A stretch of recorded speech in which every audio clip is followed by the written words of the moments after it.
I'm here with Frank, and let's get straight to it. I know you've got some strong thoughts, opinions on that goal. You think it shouldn't have stood. Tell the people why. Let them know why you feel that goal should not have stood. Well, firstly, I'm going to start off by saying this is the first time I've actually been pissed off by an Arsenal performance. I must say, you look kind of scary right now. Honestly. Before I get into the goal specifically, I want to talk about the officiating standards over the whole game. First of all, before the goal even comes up, Bruno Guimarães, that wasn't a foul, that was an assault.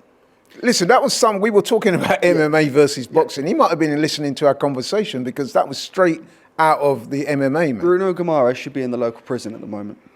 There's I like that one. There's the foul, then there's the elbow in the back of the head, then literally 5 minutes later, there's two more second yellow card offences. A, kicking the ball away, which is time wasting in itself, and then B, kicking the ball at another player. Yeah, that was Declan Rice, wasn't it? And I think Declan Rice comes into defending. Okay. I think the ball's kicked at Kai Havertz or someone like that. Nevertheless, the ball is kicked at a player. Definitely was. How Bruno Guimarães manages to get a full 90 minutes today is disgraceful. And it's not the first time that we've seen this from the English officials. It's not good enough. This is supposed to be the best league in the world. However, I would go as far to say we've got the worst leagues in the world. I've seen referees in Tier 14 where I play, the 14th division of English football, that have better games than these officials, and they've got the benefit of technology. Do not even get me started on the technology today, because you mentioned about the goal. I understand the ball out of play is not what I'm annoyed about in this situation, because the reason behind that is if you look at it from the bird's eye view, the curvature of the ball keeps it on the line. Hence why it's not considered off. This briefly explain this curvature of the ball, because to me, it didn't meet the eye test. The ball looked out to me, so it should be out. Yes. Explain to the people, ignorant like myself, what that means. So this is what I'm going to get onto. So basically, obviously, the bottom of the ball is out of play. However, if you look at the ball, it's round. So while the bottom of the ball is out of the field of play, because of the curvature of the ball is still on the line, that is still considered to be in play. Okay. That's what it is. So what they're saying is, this is what I want to get onto, because how they've managed to see that, but then their excuse for the potential foul on Gabriel from Joelinton is that there was no clear and obvious view on the tackle, blows my mind. We can see it. Oh, yeah. And for them to say that they haven't got a clear angle on it, there's about 300 cameras in that stadium. We can see it. The people that are paid to see it can't see it. How does that make sense? It really doesn't make any sense to me. It's beyond acceptable. You know what? I've got to agree with you. First of all, I thought the ball did go out, but okay, you've explained, and I get that. And yeah, it did look like a foul to me. Although I would say that sometimes it's difficult to overrule goals like that, because that goes on a lot in football. So I don't know. However, and you're a goalkeeper, so I'm interested to hear your thoughts on this one. For me, despite everything you just said there, David Raya's got to be doing better with that, surely. 100%, and I don't want to blame this performance just on the refereeing standards. I'm getting to the point where I've had enough of David Raya. This is not the first time. It's not even the second or third time. This is the fourth or fifth time, and I would go as far to say in a row that some sort of error from David Raya has led to a goal. Yeah. We brought him in to compete with Aaron Ramsdale. Ramsdale, to my knowledge, and I wouldn't even consider the game against West Ham, because I think people were very harsh on Ramsdale for that goal, hasn't put a foot wrong this season. So for David Raya to continue getting the opportunities that he gets and making mistake after mistake is not good management from Mikel Arteta. Now give Ramsdale his chance. If he doesn't play in the Champions League, it makes zero sense to me. And all that's going to happen is Ramsdale's going to get angry. It's going to cause some chaos in the dressing room, and he's going to go to Chelsea, because Chelsea need a goalkeeper at the moment. Look at the players that Chelsea have given us compared to the players that we have given Chelsea over the years. Good point. Never ever do business with that club again, ever. And we don't want to strengthen. I wouldn't even consider them a top 6 rival at the moment, but we never should do business with a rival like Chelsea. Makes no sense to me. But even still, it's a bit weird, because overall, I don't actually think we played that bad. However, listen, I was just about to ask you that, because despite the refereeing, despite Raya screwing up for the goal, I thought we competed well. Absolutely. I thought we were hard done by, really. I think we deserved to come out of that game with a point. However, and this is something I do need to ask you, it's been raised by one or two of the others, and I'm sure there's lots of fans out there who'll be talking about it up and down the country in pubs, whatever. There does seem to be a fluidity problem. We seem to lack penetration up top. We're not creating enough clear-cut chances. A, do you agree? And B, what do you put it down to? And C, how do you address it? I agree. I've said this multiple times this season when the result hasn't exactly gone our way. The way we played last season, you've probably heard me say this as well, we nearly won the league with the system that we played last season. Why he's changed it, it really doesn't make any sense to me. We struggled midweek against West Ham, and the argument there was it's the Carabao Cup, it doesn't matter, we'll bounce back on Wednesday. Now that we'll bounce back on Saturday, sorry. Now that we haven't bounced back, what's everyone saying now? Because it's 2 losses in a row now.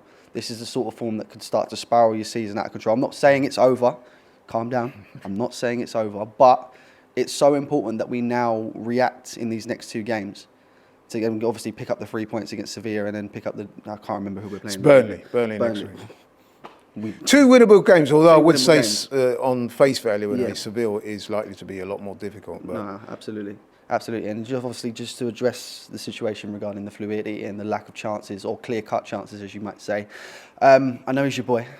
I do know he's your boy. But there is a clear drop-off in ability when it comes to Gabriel Jesus being out of this team compared to Eddie Nketiah. Commend him on the hat-trick. I said it. People were getting on to him about the hat-trick last week. I said, you go and do it. But unfortunately for me, Eddie Nketiah is not consistent enough, and we are not going to win a league title if our main striker goes out and Eddie Nketiah is our only backup option. But you know what? I actually agree with that sentiment. Yeah. The thing I was saying was, and again, we had this conversation before the start of the game, people were saying that Trossard should start. My point is that, listen, the manager has to play who he has available, right? Jesus is out. We all know that Jesus is our main striker. The point I was trying to make to Turkish, one or two others, in terms of starting up front today, I would have gone with Eddie because I believe he has a greater physicality and he can occupy the defenders more. Yes, I understand that he's not prolific and we should be aiming for a top-class striker that can come in and get 20-plus goals a season, which at the moment I don't think Eddie is capable of doing. But even when Trossard come on, listen, I rate Trossard, but he kind of had an up-and-down game, didn't he? He came on initially, he was okay. And then you saw from those dead ball situations, he had about 3 or 4 that went straight into the first man. And his performance kind of waned a little bit. No, absolutely. So there's still an issue there, right? Yeah, absolutely. And obviously, like, to be fair, despite my criticisms of Eddie, I actually agree with you in terms of like him starting the game and bringing Trossard off the bench. I feel sorry for Trossard because he doesn't get that many minutes. He doesn't get that many starts. And it must be doing something to his confidence because you look at the player that we brought in when he first came in and he was just set the world on fire. And then sometimes he's come off the bench recently and it's been average at best, apart from the Chelsea game, of course, where he came on and scored. So I do feel sorry for him in that regards. However, the way you address this scenario is strengthen in January. You've got 2 key players that I'm sure could fill that role in Ivan Toney coming off the ban. And the other one that I don't think many people are mentioning is Victor Osimhen. Considering the situation that he's going through at Napoli at the moment, I think that's open for us. Yeah. No, I would agree. We definitely need to strengthen come January. I think it's becoming palpably obvious to everybody.